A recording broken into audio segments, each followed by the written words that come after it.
považoval tímto naší výpravu za zahájenou. Co myslíš? Jo. To nemáš.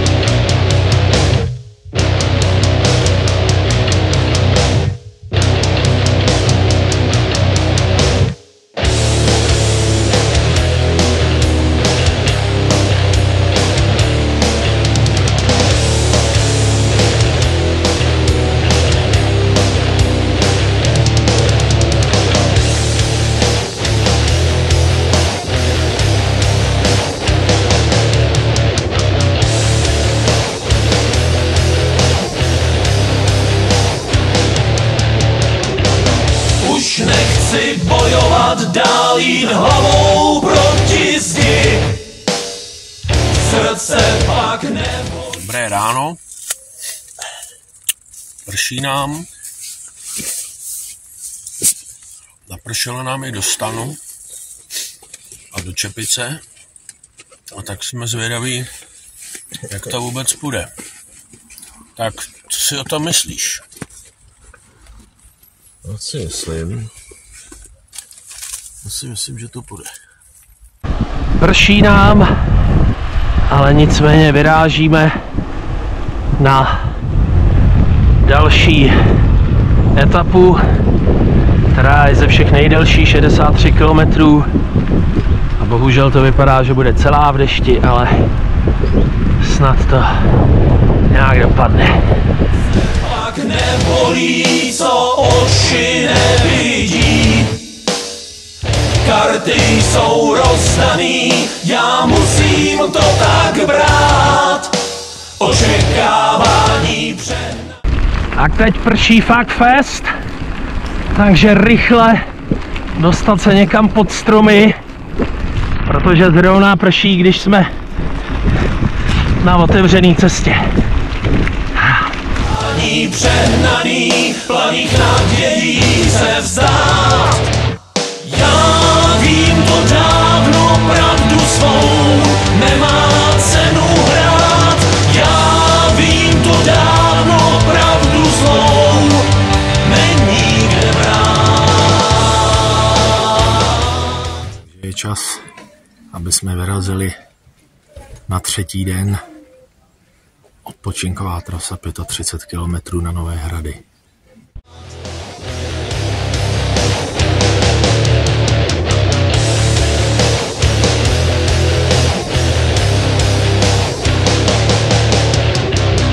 Nebudu se zase hnát za sny, co mám tak rád. Nervy, že nedaří se málo času se bát. Může být hůř, já to vím, nezahodit život svůj. Tak jsme připraveni vyrazit na čtvrtou etapu. Počasí v podstatě jako vždycky je hnusný. Fouká vítr, sem tam prší asi 13 stupňů. A dneska máme etapu, kde máme nastoupat nejvyšší počet metrů, skoro 1000. Tak jsem zvědavý, jestli to dáme, a když ne, tak jsme z Rágory. Život svůj neriskovat provize, nedělat si iluze. Já vím to dávno, pravdu svou nemá cenu hrát. Já vím to dávno, pravdu zlou není kde brát.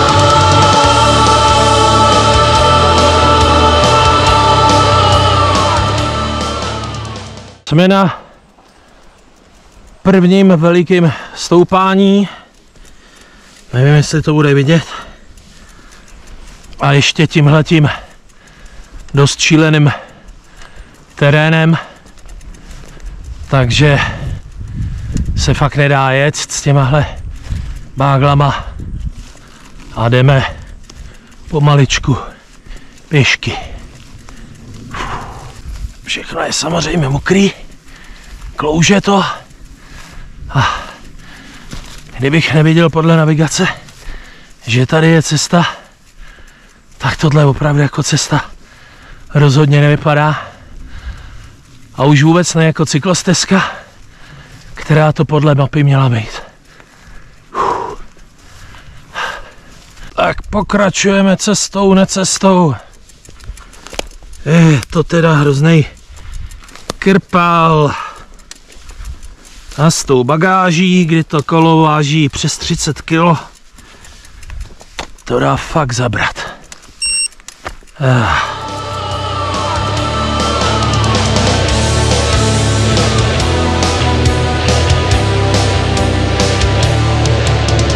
Já znám tu pravdu svou, lepší časy nepřijdou.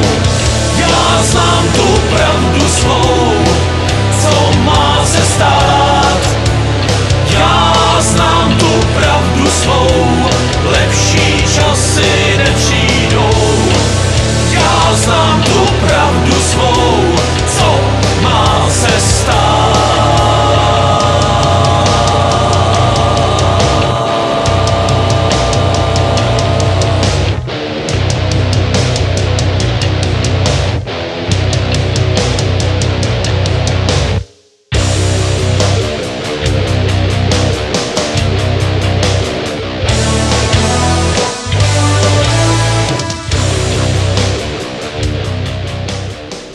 Tady v Rakousku jsme teď neskutečně zakufrovali a teď takhle s kratkou do kopce se snažíme přejít zpátky do Čech a pak konečně do kempu 3 veverky.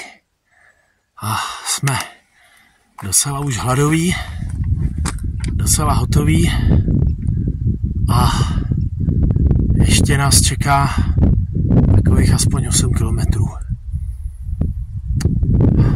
Máme něco po 8:30 a pořád se plácáme na trase, protože výborná navigace mapy.cz nás hnala úplně do háje. 3krát jsme si vyšlapali ten samý kopec, aby nám řekla potom, že je to úplně jinudy. Další aktualizace. Máme 10 hodin, jsme u čerpací pompy, protože nedopatřením, když jsme si chtěli zkrátit trasu, tak jsme zjistili, že kemp u 3 veverek je na druhé straně řeky. Takže byl opravdu kousek, ale museli bychom přebrodit. Tak jsme jeli dál. Nebo si ujet 17 km. Nebo si ujet 17 km. A to už jsem fakt nechtěl. Jo. Jeli jsme tedy dál, o nějakých 5 km nebo kolik. Svištělo to pěkně a tam nám řekli, že mají plno. Teď jedeme už prostě poslední pokus do kam? Vyšší Brod. Do Vyššího Brodu a tam budeme doufat, že se konečně ubytujeme. A protože už je fakt hodně hodin a velký hlad a málo energie, tak jsme si aspoň koupili u pumpy tohleto. Je 10:30, konečně jsme v kempu a co jsem to ještě chtěl? Jo, a máme 66 km a 1200 nastoupených metrů. Oh yes. Dobré ráno. Tady z kempu. Klasický vodácký kemp, kde je celou noc bordel.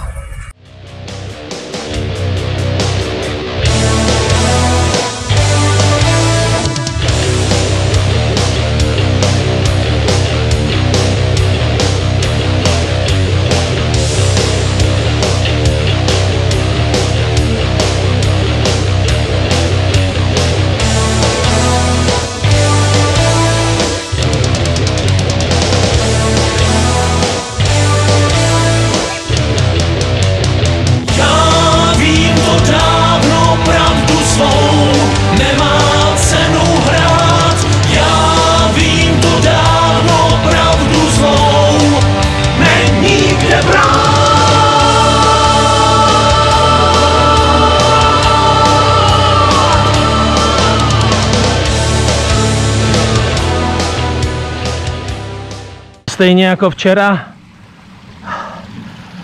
nás navigace vede kousek od cíle takovýmhle peklem. A nevíme vůbec proč. A jako obvykle, co by to bylo za dobrodružství bez brutálního krpálu? Tohle Garmin považuje za cesty pro cyklisty. Opravdu navigace, která je hodně debilní. A jsem zvědavý, jestli vůbec někam dojdeme, protože jsme fakt někde uprostřed lesů a máme se dostat na Lipno. Už by chybělo jenom to, aby pršelo. Takže samozřejmě jsme někde uprostřed lesa. A co myslíte? Ano, správně, prší. A my tady jíme křížaly. Tak je 7:45. My pokračujeme po turistický Modrý z kopce na Lipno a tady to musíme přinášet přes tyhle ty balvany a skály. Takže jsme teda pěkně hotoví, špinavý, spacený, hladový.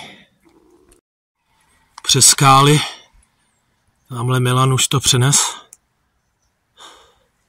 ale pozitivní zpráva, že už tamhle je vidět Lipno. Ale po 8. jsme zhruba v těchto místech. Už je nám všechno jedno, jenom aby jsme to nějak dolezli dolů a... Jo. Takže tak. Nakonec kemp Panorama, kam jsme směřovali a kvůli kterýmu jsme se takhle zdrželi, taky nějaká debilní ubytovna. Takže je 9 hodin a paní nám doporučila v centru hotel Element. A jelikož už nemáme sílu stavět stán nebo cokoliv dělat, tak ať to stojí, co to stojí, tak prostě s těma kolama špinavý a smradlavý, tak to tam jdeme zkusit. Paní na nás prej čeká. Jak jsem avizoval ve včerejším videu, tak jsme ubytovaní v centru Lipna v krásném hotelu a udělali jsme ze sebe zase lidi, jelikož zase venku prší, jako obvykle, tak asi budeme fakt jenom zalezlí a pít pivo. Hotelová koupelna a kolega si tady meje ty týdenní špinavý hadry. Poslední den, odjíždíme z Lipna nad Vltavou. Přijeli jsme do Jindřichova Hradce, takže už máme za sebou peripetie s vlakama, s 2 přestupama. No a nebyl by to náš podělaný déšť, aby nás na závěr takhle hezky nevyprobodil. Dorazili jsme opět na start, to znamená tam, kde máme auto, už zase prší a je nám to úplně teďkom buřt.